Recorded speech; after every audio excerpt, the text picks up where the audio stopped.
खेल।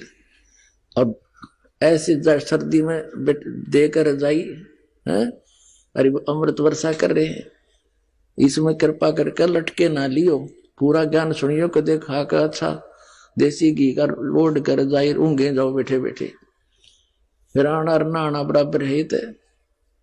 कबीर साहब कहते हैं निंद्रा काल जाल है भाई, जो सोवत है सो खोवत है, जागत है सो पावत है। तो जागो ही वैसे भी जागो, अरे नींद ने भी थोड़ा कंट्रोल करो। और सुनो अमर कहानी उस परम पिता की, आपको प्रमाण दिखाते हैं। पुणात्माओं, ऐसा सीजन, ऐसा एटमॉस्फेयर, मीठी मीठी सर्दी और सारी व्यवस्था है, और परमात्मा की भक्ति, वो अमर कथा, वो अमृत वर्षा उस सत्संग की जिसकी आत्मा को युगों युगों से भूख है, यहां तृप्त हो रही है वो। तो इस आत्मा ने सुआओ मत, जागृत रखो और सुनो उस परमात्मा की अमर कहानी। तो पुण्यात्माओं, परमात्मा का पाना सब आसान है, क्योंकि इसमें कुछ करना है को नहीं, नाम जाप करना बस।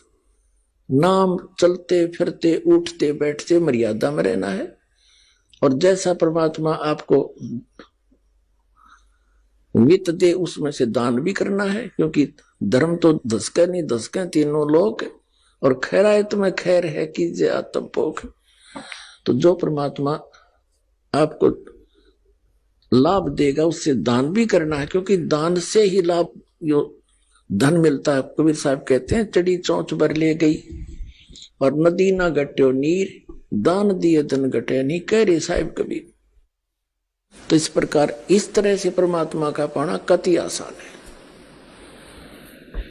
अब थोड़ी सी इस मौसम ठीक है, थोड़ा सा समय अधिक लेंगे, क्योंकि ये अमृत वर्षा, ये ज्ञान और ये भगवान कदे कानों नहीं सुना था, और आज परमात्मा अपने बच्चों को बैठा बैठा के प्यारते हैं, और फिर ये अमृत के पहले पिला रहा है सच्चे ज्ञान के, और उस सच्चे भगवान की कथा, सत्यनारायण कथा।